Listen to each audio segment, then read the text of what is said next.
Hello, welcome back to Marathon Man, where I go through Doctor Who from the very beginning, and you join me as another returning monster increases the ranks of Doctor Who's regular rogues gallery.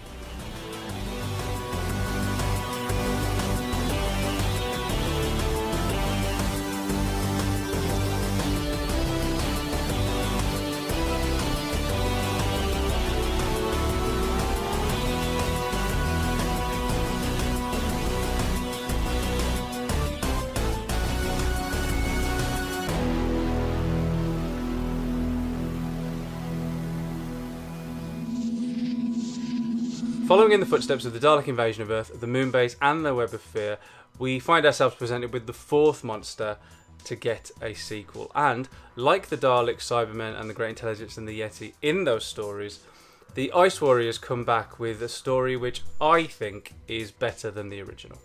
I didn't dislike the Ice Warriors, but I can't exactly say I truly liked it either. You know, it was fine. It was alright. It had things to enjoy, but it was hampered by a fair few problems.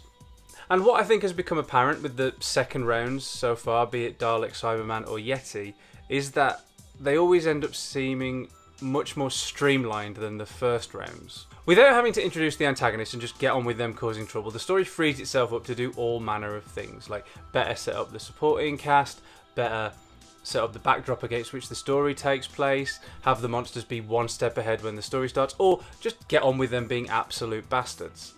Now, the second rounds sometimes do only one of these things. Some of them, the Dalek invasion of Earth primarily, do all of them. And the Seeds of Death does make a pretty good stab at doing all of them, and it ends up improving upon the Ice Warriors in several different ways. The first of which are the warriors themselves. They're still quite lumbering, but what we get here is the introduction of a hierarchy, which becomes quite fascinating in its implications. Sure, the Daleks have had their Dalek Supreme, and the Cybermen have had their Controller, but what the Ice Warriors seem to have is multi-layered. We have the Ice Warriors we're familiar with, and then we have their Commander Slar, an Ice Lord. Slightly redesigned, still recognisably an Ice Warrior, and an altogether more commanding presence than Varga. His lack of cumbersome armour actually makes him feel like a stronger character, I think. Having him be so exposed, paradoxically, enhances him in strength. He's obviously a different military class, but I also think it kind of implies he's a different social class as well. In the same way that, you know, a general will wear a shirt and tie and a nice hat instead of the combats that those soldiers would wear on the front line. He doesn't need the armour to protect him because his subordinates will do that for him. He is most definitely in charge. On top of him, we also get the Grand Marshal, which, without the script doing all that much work, expands the Ice Warrior Society even further. It took 6 Dalek stories before we saw the Emperor Dalek, and that had a very definite feeling of this is the top banana. But by showing us 2 superior Ice Warrior classes in rather quick succession, the story invites us to wonder how much further up does this go. So the Ice Warriors finished the Seeds of Death far more complex and interesting a race than they were seen to be in their debut. They also finished the story being thrown into the sun. Now, this doesn't sit right with me. Now, perhaps it's because this story, and the invasion, now I come to think of it, feel a little bit like hangovers from Season 5, and the show is still very much in its aliens are hideous creatures mode. That this ended up being the course of action that the script settled upon, but the thing is, I like the Doctor we saw in the Faceless ones. The one who immediately brokered a peace treaty as soon as he got the upper hand. Now, I know that these Ice Warriors are evil and wanted to take over the whole planet, but wouldn't it have been nice if the Doctor had got the upper hand, had defeated them, and then just sent them packing? Or simply defeated the ones that were on the moon and then used that as a show of might to the oncoming fleet and got them to stand down. I don't know, the way it sort of plays out in the story feels a little bit incongruous to me. Now, the biggest problem with that is, I think, it lies with the script, because if there'd been a bit more discussion about there being no other way, then maybe it would have sat a bit more easily, but like I say, the way it plays out in the story as is just feels wrong.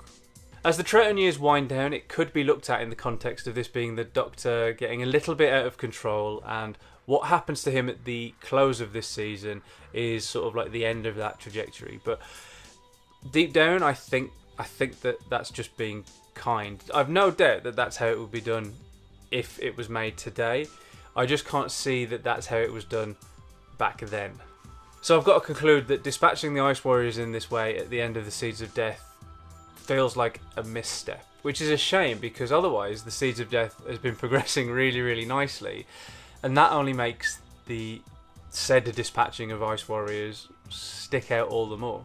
Now the opening sets up Tiamat and the Earth of the Time very, very well and very, very quickly. Now I like that rockets being antiquated. That's like a really, really nice touch, and it gets to what I think is one of this story's main points, which is that technology, no matter what we think of at the time as being really, really, really advanced, will one day come to be just obsolete.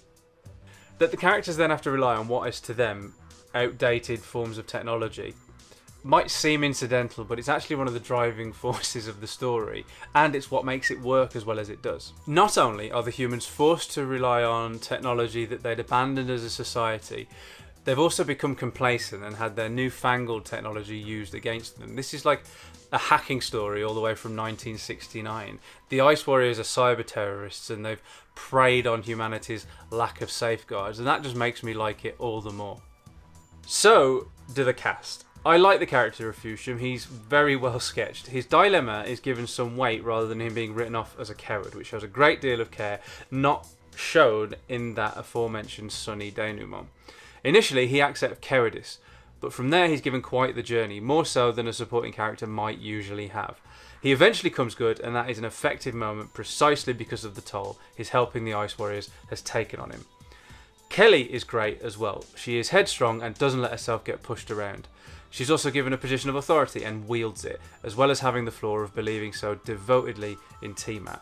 She's the first up to the moon as soon as she can beam there, and she sets about straight away trying to sort everything out and admonishing Fusham for being a traitor. What makes Kelly such a success, I think, is that we're not actually invited to like her, which did seem to be the case a lot of the time for strong female characters. Now, she's not a villain, not by any means, but she's not a teddy bear either. It's almost pointless me talking about the Dr. Jamie Zoe at this point because I just keep saying the same things over and over and over again. A crew hasn't galvanised this much into something this wonderful since season 2, and it is beautiful to watch. Their journey up to the moon in the rocket is a lot of fun, and once they get there, they each have something to do in fighting the Ice Warriors. And the direction's really good too, and I come away from the Seeds of Death having had a really good time. Until the end, that is, for a couple of reasons. The first is the Ice Warriors' demise, and the second is the realisation that after this one, I've now only got 2 stories left before I have to say goodbye to the second Dr. Jamie and Zoe all in one go.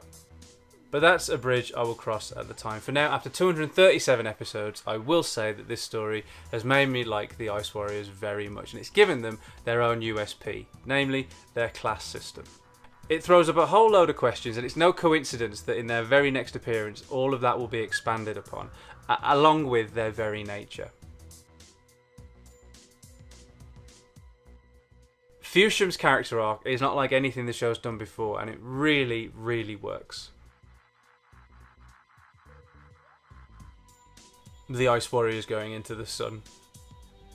I did think about singing "The Sun Has Got Its Ice Warrior Helmet On," hip hip hooray, but it didn't scan. The sun has got its Ice Warrior helmet on, hip hip hip hooray. The sun has got its Ice Warrior helmet on.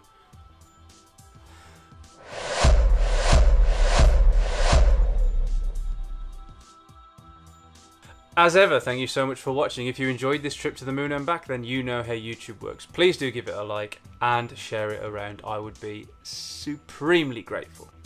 And what do you think of this story? Is it a superior sequel, or is it a disappointing development for the Ice Warriors? Like me, are you sad to be nearing the end of the Second Doctor's era, or are you chomping at the bit to get to Pertwee? Let me know in the comments below, and I will see you back here soon for an attempt at a space opera. So if you don't want to miss that, hit the subscribe button, clang the cloister bell, and I'll meet you on Beacon Alpha 4.